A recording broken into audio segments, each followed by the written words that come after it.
Bernabé, que pase adelante, por favor. Le damos un fuerte aplauso.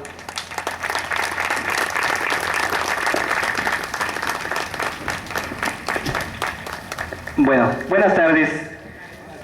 Tengan todos ustedes, hermanos. En esta tarde que el Señor nos permite estar aquí reunido como una pequeña porción de su grey, ¿verdad?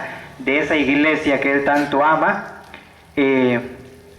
Pues voy a estar con ustedes en esta tarde compartiendo algo acerca de nuestra fe católica. Yo sé que cada uno de nosotros tenemos una idea de que Jesús fundó una sola iglesia, pero a veces lo que nos falta es estar convencido, ¿verdad? O conocer bien los fundamentos de nuestra fe. ¿Por qué les digo esto? Porque en realidad hay muchos grupos religiosos. Hoy en día han surgido muchísimos grupos religiosos.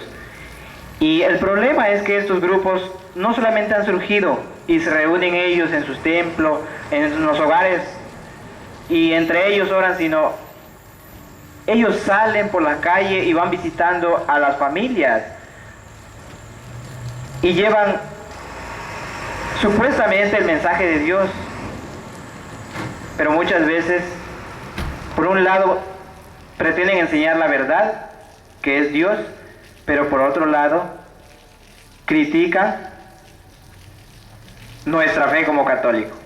Y a veces nosotros como católicos no sabemos qué responder. Nos confundimos. ¿Por qué nos confundimos? Porque a veces por no tener una base clara de nuestra fe como católicos. Así que en esta tarde, más que hablar de la verdadera iglesia de Cristo, vamos a aclarar algunos términos o conceptos. Porque hoy en día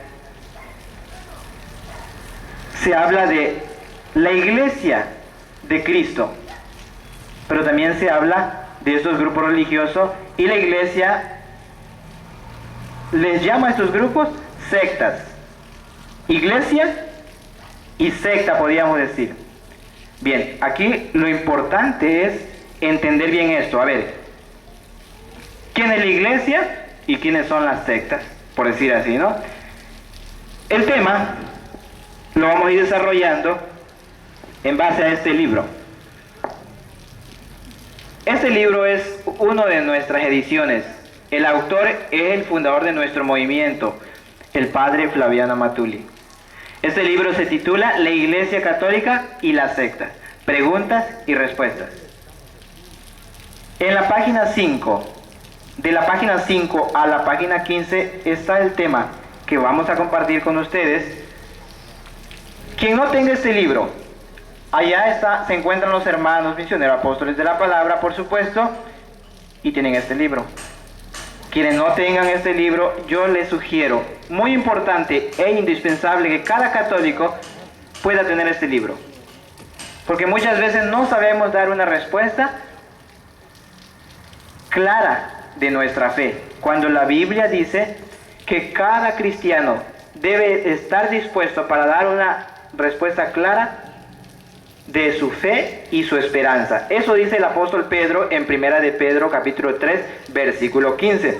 Así que nada más les presento el libro para que ustedes vean que el tema que vamos a estar viendo se encuentra en este libro.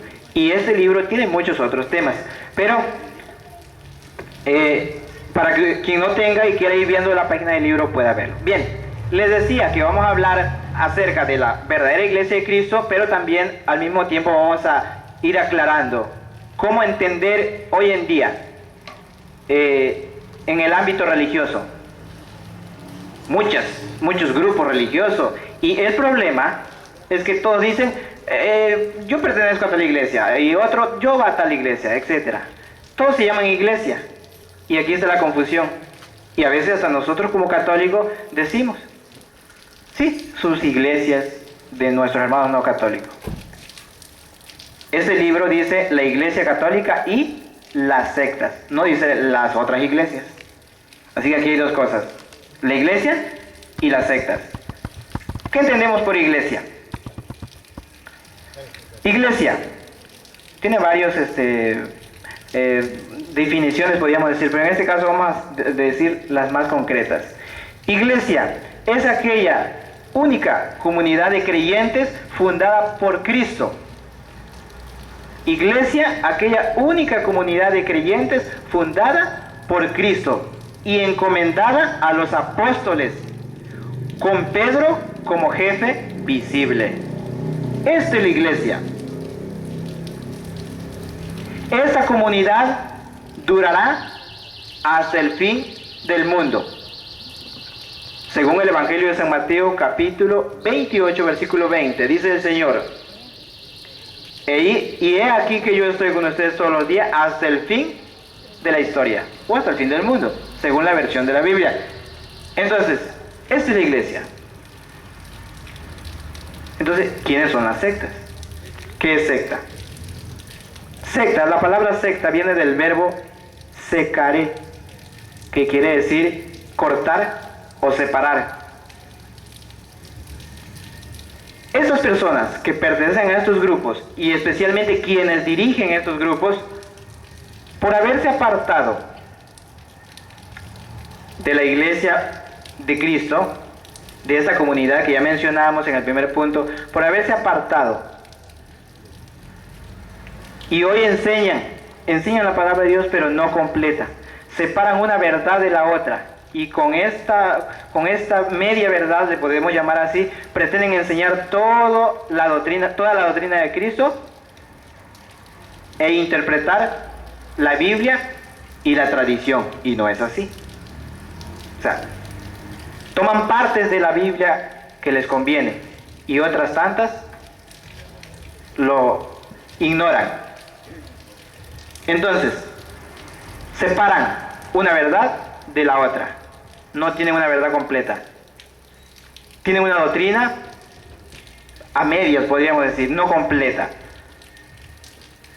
Así es que secta, para nosotros, en otras palabras, es todo grupo que a lo largo de la historia, fíjense bien, secta es todo grupo que a lo largo de la historia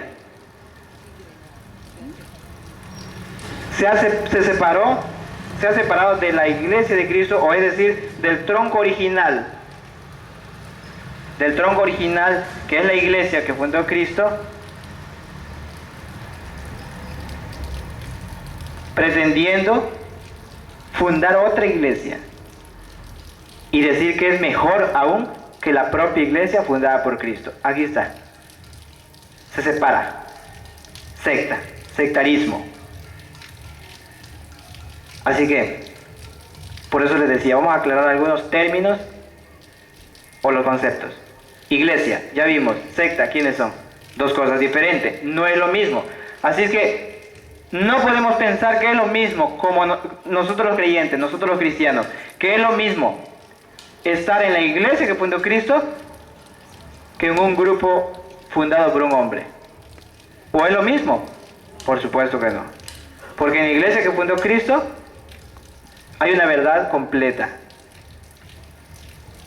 La iglesia que fundó Cristo cuenta con un evangelio completo. O sea, tiene la plenitud del evangelio, de la enseñanza y de la tradición. Mientras que estos grupos religiosos, no. Las sectas no cuentan con todo eso. Ya decíamos, una verdad a media. Bien, ahora, para que nosotros los católicos conozcamos bien a nuestra iglesia y estemos seguros de que la iglesia católica es la que fundó Cristo, necesitamos conocer bien a nuestra iglesia. ¿De qué forma? Nuestra iglesia, la iglesia católica, tiene 4 características. Yo quiero que alguno de ustedes me diga cuáles son esas características. ¿Alguien de ustedes sabe en qué parte de la Biblia se encuentra esto? Ahí está el problema. Ahí empieza el problema. Porque aunque yo le diga al hermano no católico, yo te puedo asegurar que Cristo fundó una sola iglesia. El credo dice, cree en la iglesia que es una, ahí está, una. Pero el hermano no católico no se fía de palabras y nada más, sino el hermano no católico te va a decir fácilmente, no, tú háblame con la Biblia, enséñame con la Biblia dónde dice que Jesús fundó una sola iglesia y te creo. Y a veces nosotros como católicos, este libro lo desconocemos, lo tenemos bien guardadito, no sé si lo dice la Biblia. Así que ahí nos truena. No es suficiente, es bueno conocer las 4 características, pero como católico, como buen cristiano, tenerlo con bases bíblicas. En Mateo 16, 18, un texto fácil, que cualquiera se lo puede memorizar. Mateo 16, 18. Dice el Evangelio: y ahora yo te digo, tú eres Pedro, o sea piedra, y sobre esa piedra edificaré. Aquí está el punto clave de este texto, de esta plática de Jesús con Pedro. Tú eres Pedro, y sobre esta piedra edificaré mi iglesia. Habla de una sola iglesia. Así que si el credo dice, creo en la iglesia que es una, no es porque el magisterio de la iglesia haya querido inventar esto para sentir o no una, no, sino la Biblia dice que Jesús le dijo a Pedro, tú eres Pedro y sobre esta piedra edificaré mi iglesia, una sola cosa. Cristo habla de forma singular, mi iglesia. Si hubiese dicho mis, muchas. Con justa razón hoy vemos que, y entenderíamos, ¿no? Bueno, con justa razón hoy muchos dicen, yo pertenezco a Adventista del Séptimo Día, no, yo soy testigo de Jehová, no, yo pertenezco a los mormones, etc. Bueno, la Biblia dice que Jesús fundó muchas iglesias, por eso. No, pero la Biblia dice mi iglesia. Aquí está el punto clave. Así que, para nosotros, ¿cuántas iglesias hay? Una sola. La Biblia dice una sola iglesia. Bien. Así que, la primera parte del credo, creo en la iglesia que es una. La Biblia lo dice. Ahora, ¿qué sigue? Creo en la iglesia que es una santa. Nos quedemos ahí, lo vamos a llevar por pasos. Santa. Si la iglesia es santa, vamos a preguntar entonces, ¿quién es la iglesia? ¿Perdón? La hermana dice que Cristo. Nosotros. Exactamente. La iglesia somos todos, los bautizados. Aunque seamos católicos practicantes o no practicantes. Si estamos bautizados, somos miembros de la iglesia. Y somos la iglesia. Así que la iglesia somos todos, los bautizados. Bien. Pero el credo dice, creo en la iglesia que es santa. Ahora yo les pregunto, hermanos, ¿ustedes son santos? Pónganse de acuerdo. No se vale dudar. Como buen católico, como buen cristiano, si de veras me considero un buen hijo de Dios, no debo dudar. Ya les decía desde un principio, el apóstol Pedro dice en primera de Pedro 3:15, estén dispuestos para dar razón de su fe y esperanza, para dar una respuesta clara, concreta, sin titubeos, podríamos decir. Clara, no, yo soy católico y sí soy santo, o no soy santo. Ser sincero, ¿verdad? Ahora la pregunta sigue en pie. ¿Somos santos, sí o no? Por supuesto que somos santos. ¿Por qué? ¿Por qué somos santos? Porque damos testimonio de Cristo. Exactamente. Somos santos porque la Biblia dice en el Evangelio de San Marcos 1:8 y 1:10. Evangelio de San Marcos, capítulo 1, versículo 8 y versículo 10. En el 8 dice que Juan le dijo a los que llegaban a él para ser bautizados: yo los he bautizado con agua, pero él los bautizará en el Espíritu Santo. En el versículo 10 del Evangelio de San Marcos capítulo 1 dice: al momento de salir del agua, Jesús vio los cielos abiertos. El Espíritu de Dios bajó sobre él en forma de paloma, y se escuchó una voz en el cielo que dijo: Este es mi hijo, muy amado. ese es mi hijo, en quien me complazco. Así es que fíjense bien. Al momento de salir del agua Jesús, los cielos se abrieron y el Espíritu de Dios, para enseñarnos. Recuerden que Cristo desde un principio nos enseña cómo debe iniciar una vida cristiana. Tiene que empezar por el bautismo, lógico. Ya sea niño o grande, para ser hijo de Dios, para ser miembro de la iglesia, necesariamente tenemos que empezar con el bautismo. Si no estoy bautizado, no puedo decir soy miembro de la iglesia e hijo de Dios. Necesariamente necesitamos, para enseñarnos lo que había dicho Juan el Bautista. Él nos bautizará en el Espíritu Santo. Así que Jesús se bautiza, se hace bautizar pues por Juan el Bautista, y sobre él desciende el Espíritu Santo. Señal de que de ahí en adelante, cada persona que se bautiza recibe, y a partir de ese momento el Espíritu Santo mora en nosotros. También va a depender de nuestra vida cristiana, ¿verdad? Pero lo importante es que recibimos en nuestro bautismo el Espíritu Santo, y por eso la iglesia es, porque nosotros formamos la iglesia, los bautizados, y tenemos el Espíritu Santo. También la iglesia es santa porque el que la fundó es santo, ¿sí o no? Sí. Cristo es santo. Pero la Biblia dirá esto que estamos diciendo nosotros, o nada más yo lo estoy inventando o porque lo escuché por ahí. ¿Qué piensan ustedes? El problema es que sí lo sabemos. Miren, vamos a buscar Efesios capítulo 5, versículos 26 al 27.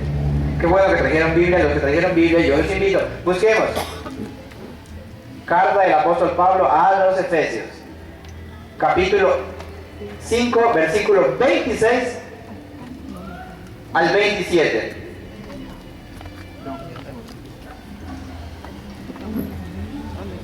Y quiero invitar a que la persona que lo encuentre, que se acerque y que comparta con nosotros el texto. Quien haya encontrado el texto, hermano, por favor, tenga la bondad de compartir con nosotros la lectura del texto. Efesios capítulo 5, versículos 26 al 27.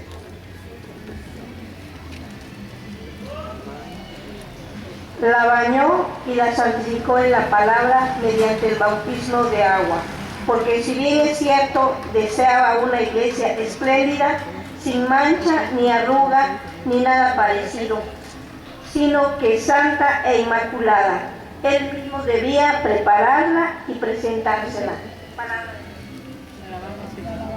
Aquí está el texto. Después de bañarla y purificarla en el agua, dice la palabra que acabamos de leer.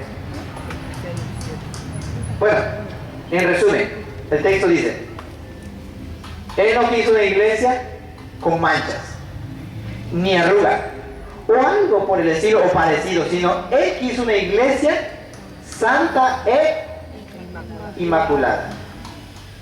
Así que la Biblia dice que la iglesia que fundó Jesús es santa. La Biblia lo dice.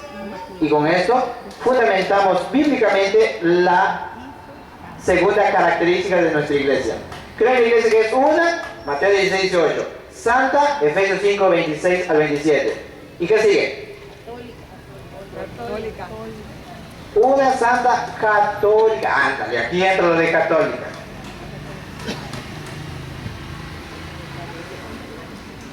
¿Por qué católica? Porque es universal. Universal, es única, universal. Muy bien, la hermana dice que porque es universal.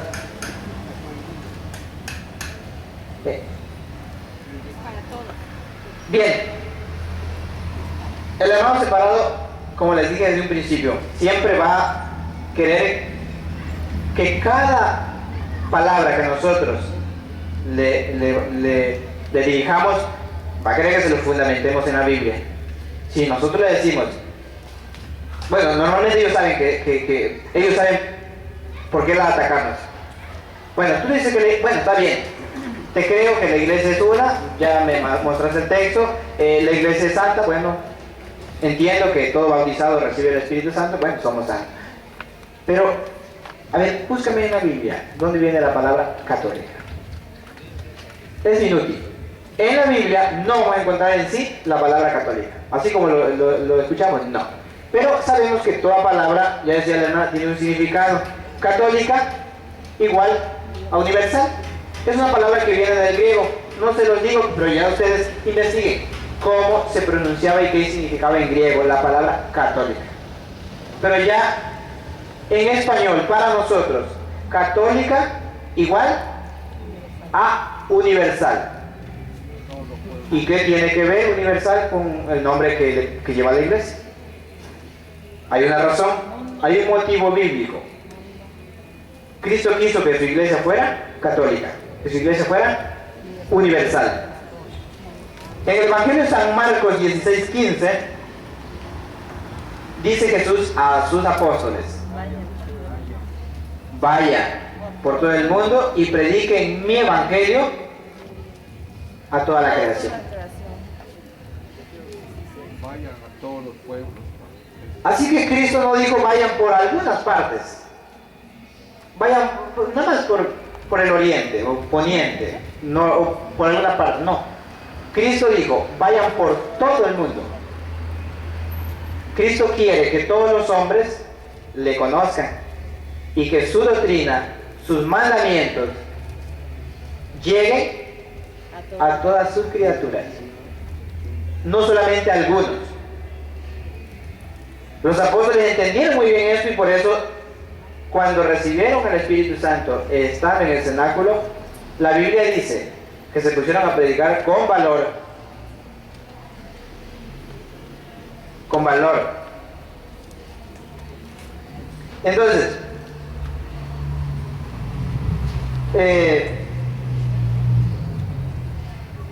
y no solamente en Jerusalén, sino empezaron a salir a predicar. Porque entendieron bien, Cristo quiere que vayamos por muchas partes a predicar el Evangelio. Su predicación de los apóstoles fue dando fruto. Cada día eran muchas las personas que abrazaban la fe y se hacían bautizar y pasaban prácticamente a formar parte de la iglesia. Y las comunidades cristianas iban creciendo. Año 90, entre 90 y 100, un obispo de la iglesia que conoció a alguno de los apóstoles vio, wow, la iglesia de Cristo sí que es universal. Donde está la iglesia, ahí está Cristo, por eso la predicación da fruto. La predicación es fecunda. Él dijo, cada día son más paganos que se unen a la fe y se unen a la iglesia y la iglesia crece. Verdaderamente la iglesia de Cristo es universal, fue lo que expresó San Ignacio de Antioquía, que nuestra iglesia se llame católica. Ahí empieza. Entre 90 años 100 empieza la iglesia a llamarse Iglesia Católica. Así que, por ser una iglesia a quien se le encomendó de parte de Cristo que lleve el Evangelio, este mensaje de salvación a todos los hombres, es una iglesia universal y por lo tanto es una iglesia católica. Y esta es la iglesia de Cristo. Nosotros recibimos de Cristo esa misión de ir por toda la tierra y predicar el Evangelio, ¿verdad? Bien, esa es con relación a la tercera característica. Cuarta característica, apostólica. La iglesia de Cristo es apostólica porque viene desde los. Además, La fe que nosotros hoy tenemos y nos ha llegado, todo es en base a ellos. ¿Por qué les digo que en base a ellos? Porque si los apóstoles que de algunos de ellos recordamos su nombre en este momento, San Pedro, San Juan, Santiago, Judas, etcétera, que anduvieron con Cristo, convivieron con Él. Si ellos, en la partida de Cristo hacia el cielo, se hubiesen enfriado a la fe y no hubiesen hecho caso al mandato de Cristo de ir por todo el mundo y predicar el Evangelio, yo les pregunto, ¿se conociera a Cristo en toda la tierra? Claro que no. Ellos fueron los que dieron inicio a esta propaganda del Evangelio.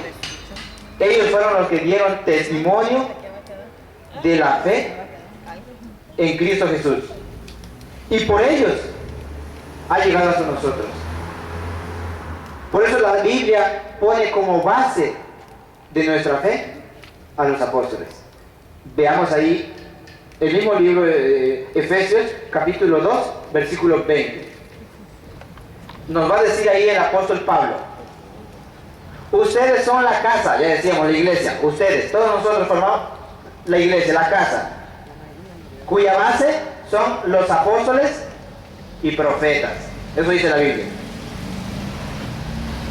Así que nosotros formamos la iglesia y la base de la iglesia son los apóstoles y los profetas. En otras palabras, la base de nuestra fe.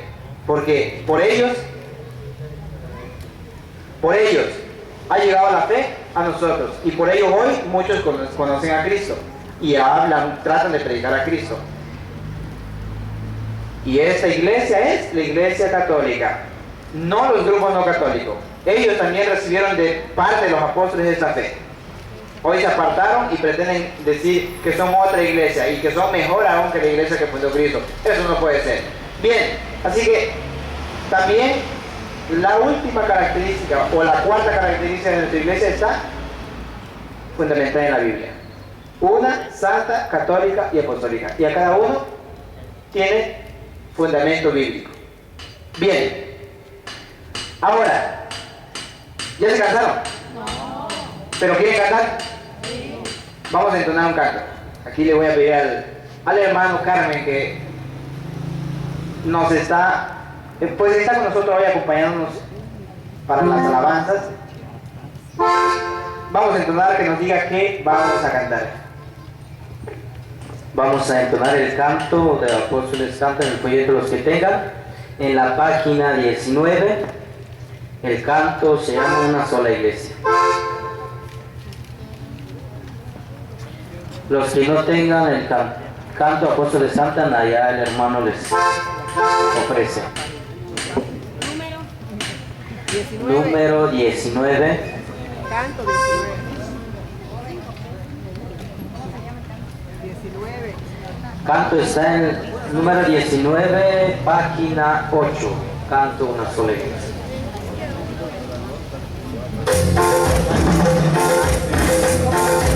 A ver, pónganse las palmas.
Muy bien, vamos a continuar un momento más, ya para ir finalizando este tema que se ha titulado La verdadera iglesia de Cristo. Espero que estemos poniendo atención y vayamos asimilando lo que vamos comentando, ¿verdad? Bien, ya vimos las 4 características de nuestra iglesia, de que no es que nada más lo decimos por decir, sino porque realmente es el resumen de nuestra fe. Y en esas 4 características está todo. No es necesario investigar tanto y todo. Aquí lo dice todo. Y lo dice la Biblia, ¿no? Bien. Ahora, así, de manera rápida, a grandes rasgos, vamos a mencionar las divisiones más resaltantes, las divisiones que más resaltan en la historia, las divisiones más severas, podríamos decir, a lo largo de la historia.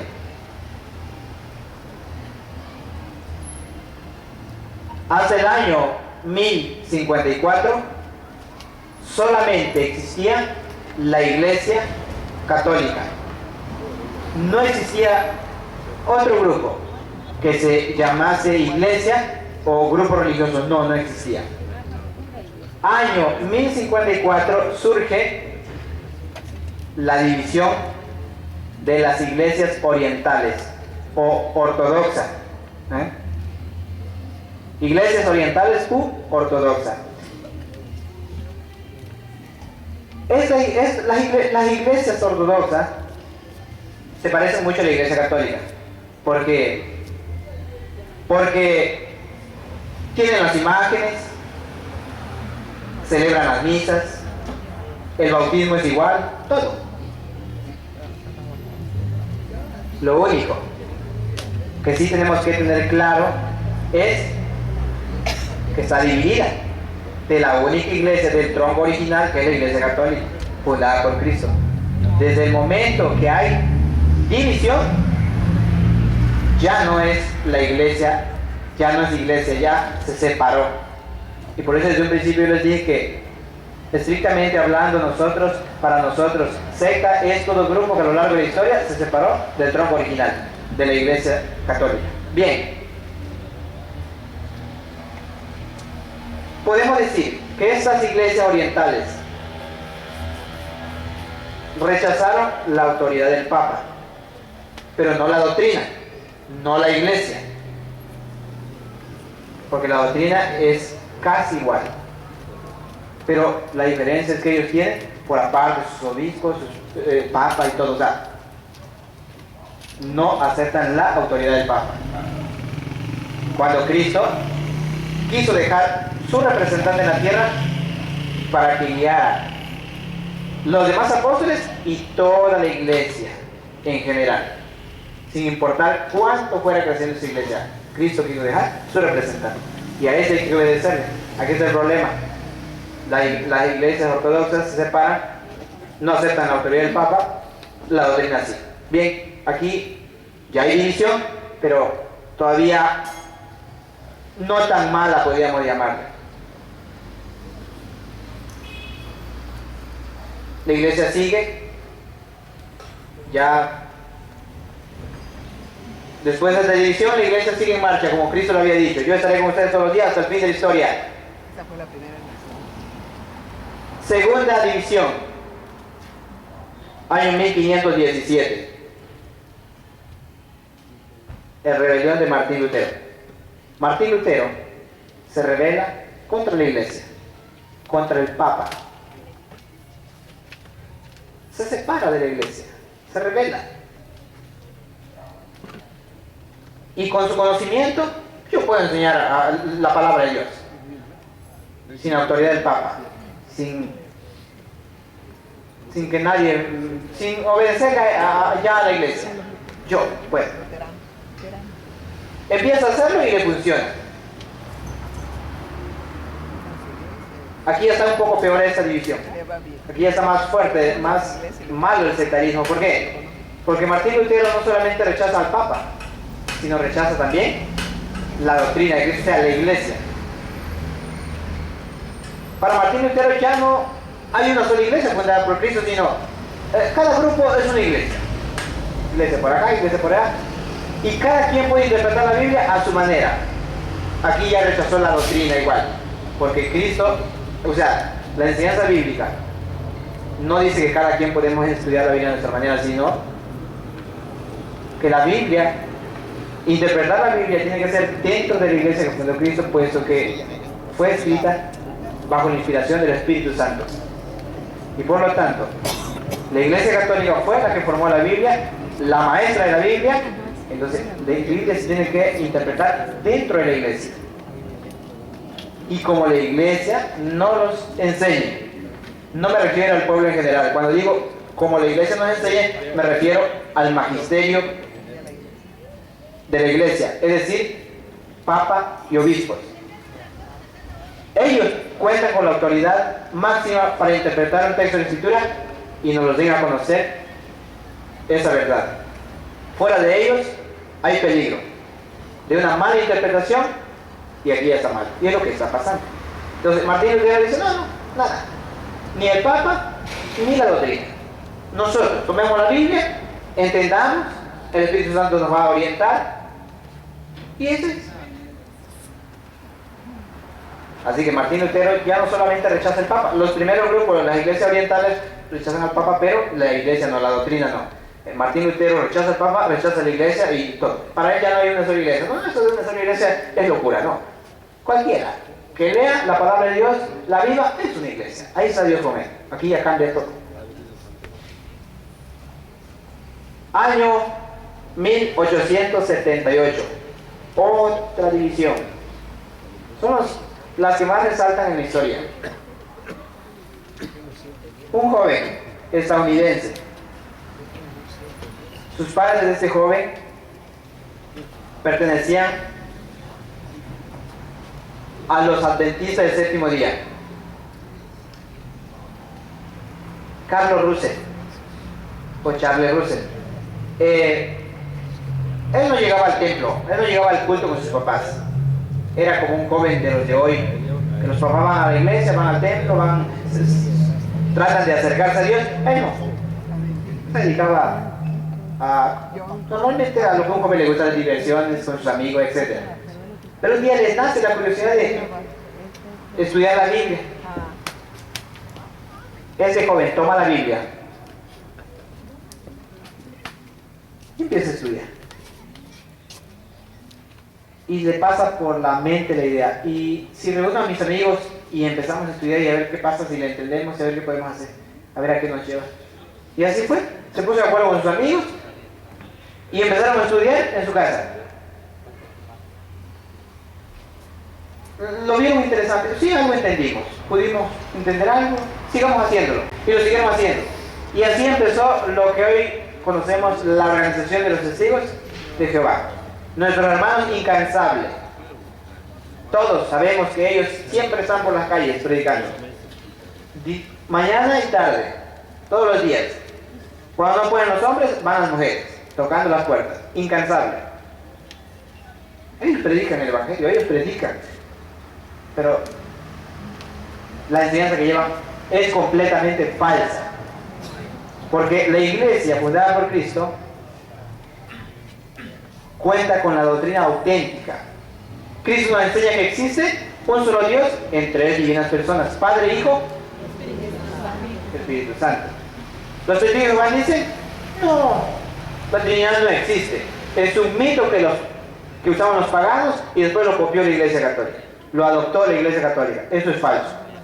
No. Porque cuando nosotros hablamos de la Santísima Trinidad, la Biblia dice Jesús, vayan y bauticen en el nombre del Padre, del Hijo y del Espíritu Santo. Así que la Trinidad es bíblica. Lo de la palabra es cuestión de términos. No nos vayamos con la pinta. Lo de la palabra Trinidad es cuestión de términos. Ya la Iglesia ha querido definir el misterio de Dios en tres personas con la palabra Trinidad. Es un término nada más. Pero la doctrina Padre, Hijo, Espíritu Santo está en la Biblia. Ellos dicen, no, Jesús es un Dios chico, el Espíritu Santo es una fuerza activa, el único poderoso es Jehová. Así que ellos dividen todo y dicen no existe la Trinidad. Falso. Niegan la Eucaristía, a Jesús sacramentado.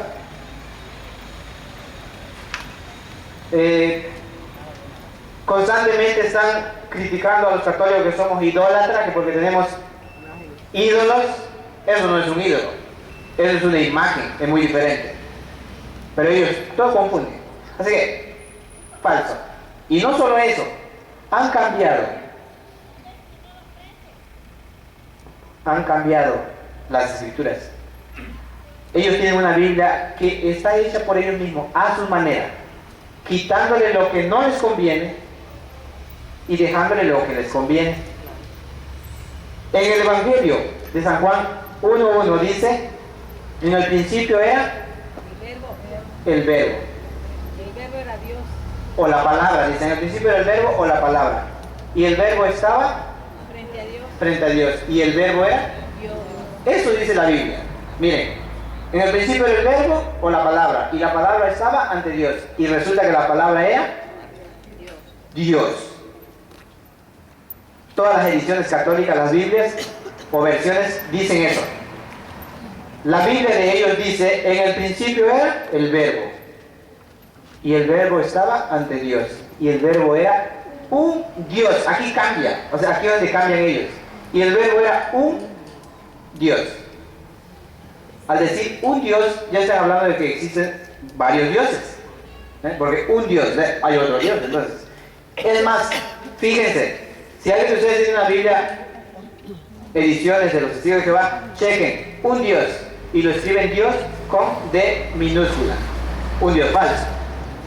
Cuando en la Biblia encontramos con D minúscula la palabra Dios, se refiere a un Dios falso. O se está refiriendo a Satanás. Un Dios falso. Un ídolo. Entonces ellos dicen que Jesús entonces es un Dios falso, un ídolo. Cambian todo. Y todos sabemos que Jesús es... ¿Quién es Jesús? El Hijo de Dios. Exacto. Es lo que dijo Pedro cuando le preguntó, Señor, ¿quién piensa que soy yo? Tú eres el Mesías, el Hijo de Dios vivo. Cristo para nosotros, el Hijo de Dios, nuestro Salvador. Esto es Cristo. Y ellos, un Dios. Cambian la doctrina, cambiaron la Biblia. Así que ellos están, ya podemos decir, una doctrina completamente falsa que han manipulado. Así que no sirve ya lo que ellos predican. Ya no es verdad.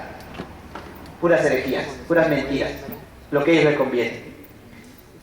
Así que estas son las tres divisiones que más resaltan a lo largo de la historia. Y luego yo les invito a ustedes, es más, en el libro amarillo, preguntas y respuestas, ahí en la página 121 y siguiente, están el nombre de los principales grupos proselitistas o religiosos, como también encontramos la fecha en que fue fundada, el nombre del fundador. En el libro, Iglesia Católica y las sectas. Así que quien no tenga el libro, los hermanos que están allá, quieren tener una idea más clara de lo que se está diciendo, adquieran el libro, y teniendo el libro en casa es mucho mejor, porque me olvido, vuelvo a leer, y me vuelvo a olvidar, leo otra vez, hasta que yo me aprenda de memoria, y así yo pueda platicar con ellos. Y fácilmente le puedo decir, yo sé que según la historia, ustedes los Testigos de Jehová iniciaron en el año 1874. Y la Biblia habla de que Jesús fundó una sola iglesia, así que tú no puedes ser la iglesia de Jesús. Y con esto pues ya, prácticamente lo tronamos, porque tu historia me dice cuándo iniciaron, y la Biblia dice que Jesús fundó una sola iglesia. ¿Y en qué tiempo vivió Jesús? Jesús no anduvo en la tierra en el año 1874, tampoco fue a los Estados Unidos, porque ahí está fundada esta organización. Tampoco se le encomendó a un tal Carlos su iglesia, sino la Biblia dice que le dijo, tú eres Pedro. ¿Pedro quién es? Un apóstol de Jesús. Aquí, o sea, sabiendo esto, nosotros podemos dar una respuesta clara, y ya ellos, viendo cuando encuentran a un católico así, no, este sabe, conoce su fe, conoce su iglesia, no lo vamos a molestar más. Pero el propósito también, si yo me lo aprendo, es enseñar a otro, fortalecer a otros. Ese es el propósito, hermanos. Así que no nos dejemos engañar ya por estos grupos, pero tampoco les cerremos la puerta. Platiquemos con ellos, pero de manera amable. Mejor es ir con la Biblia. Vamos a platicar. Cuestionar al hermano separado. Está bien, te voy a escuchar, pero dime, ¿cuándo empezó tu iglesia? ¿Y quién la fundó? ¿Y actualmente quién es? El jefe visible. Lo cuestionemos, a ver qué nos dice. Cuando nosotros cuestionamos a un hermano no católico, si está preparado, va a tratar de darnos respuesta con la Biblia. Si no está preparado, no nos va a dar respuesta. Va a inventar otras cosas quizá. O quizás diga, bueno, no recuerdo ahorita, y quizás se despida. Pero si nosotros cuestionamos al hermano separado, como que estamos frenando esa ideología, esa insistencia que ellos tanto llevan. Y podemos hacer mucho cuestionando al hermano separado, porque ya no es tan fácil van y tocar las puertas, y si encontramos otro más preparado, ¿y qué le vamos a decir? Pero también hay que prepararse, porque si tú cuestionas al hermano no católico, tenlo seguro que este va a prepararse más. Y puede haber una segunda ocasión en la que se vuelvan a encontrar. Y si tú no estás preparado, quizás quiera enfrentarse otra vez y te diga, ahora sí te puedo responder, y te va a inventar muchas cosas. Así que, como católicos también hay que prepararse. Pero lo importante es saber que Cristo fundó una sola iglesia. Bien, entre todos vamos a hacer el resumen. Nuestra iglesia, la Biblia dice, la Biblia dice que Jesús fundó ¿cuántas iglesias? ¿Sí se acuerdan del texto? Exactamente. Igual las demás características tienen todo. Esta iglesia, ¿cuánto tiempo durará? Hasta el fin del mundo. Bien. ¿Qué entendemos por secta, dijimos? Porque está separada, separación de la iglesia. Por secta entendemos todo grupo que a lo largo de la historia se apartó del tronco original, que es la iglesia católica. Así que si este hermano no está en la iglesia católica, ¿de dónde vienen los panes? prácticamente su enseñanza no es completa. No es completa, porque está apartado. Así que, de la misma manera, a ellos también, nosotros como católicos estamos llamados a platicar con ellos, a dialogar, a hacerles ver que están en el error. Probablemente regrese. Se ha dado. Han visto hermanos que han regresado a la iglesia porque encuentran un católico que les enseña, les demuestra que están en el error, y como ese hermano lo que busca es sinceramente a Cristo, pues vuelve a la iglesia. Descubre la verdad, vuelve a la iglesia. Así que, hermanos, eso fue el tema, la verdadera iglesia de Cristo. Espero que hayamos puesto la mayor atención.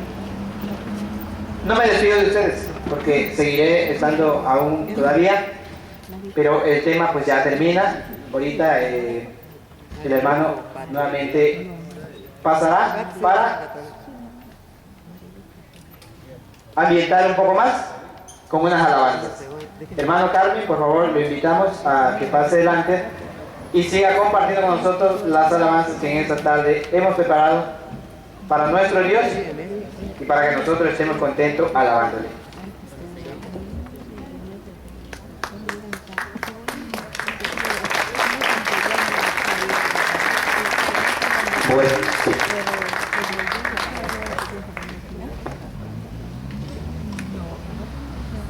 Bueno, sí. Bueno.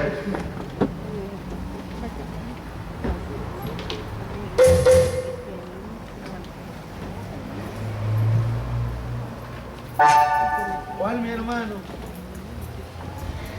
Ahora vamos a entonar unos cantos dinámicos, ya no vamos a usar esos folletos para que nos movamos un poco, ¿verdad?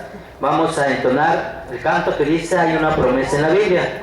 Algunos ya se la saben, entonces los que no la saben vamos a ensayar. Dice así: hay una promesa en la Biblia que es para ti, que es para mí. Hay una promesa en la Biblia que es para ti, que es para mí. Cielo nuevo, tierra nueva, ¿dónde iremos a vivir? Cielo nuevo, tierra nueva, ¿dónde iremos a vivir? Luego decimos saltando, bailando y también marchando, ¿sabe? Muy bien. Dice.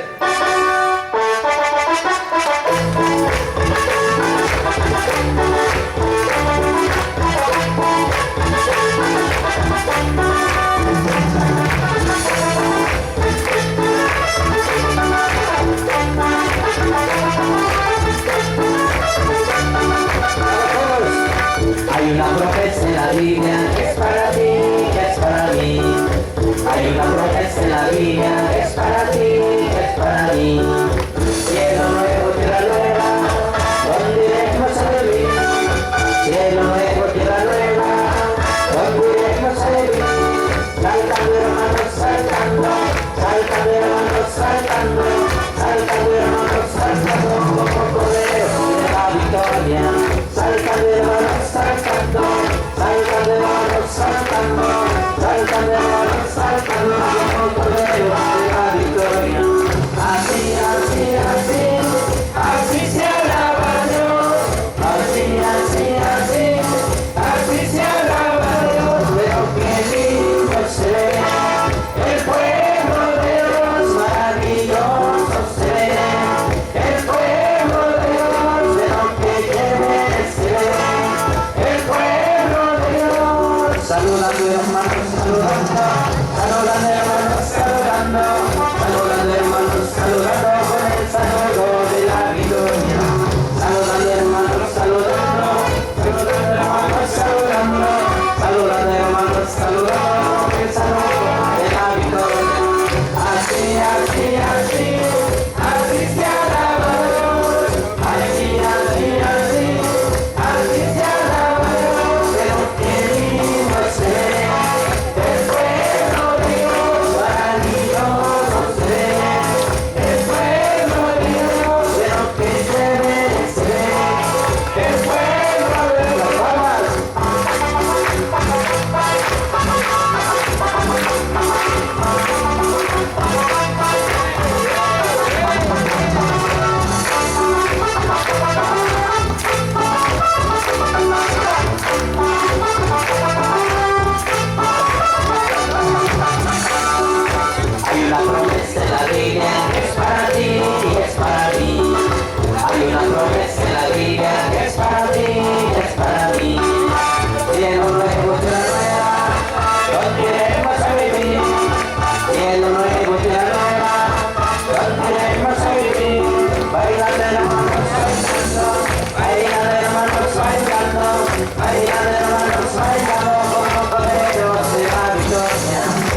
Muy bien. Entonamos unos cantos más. Vamos a entonar esto que dice alabar al Señor. Es algo movido también. Me dice, alabar al Señor, todos con las manos. Alabar al Señor, alabar al Señor, vamos a alabar al Señor. Luego dice, la mano.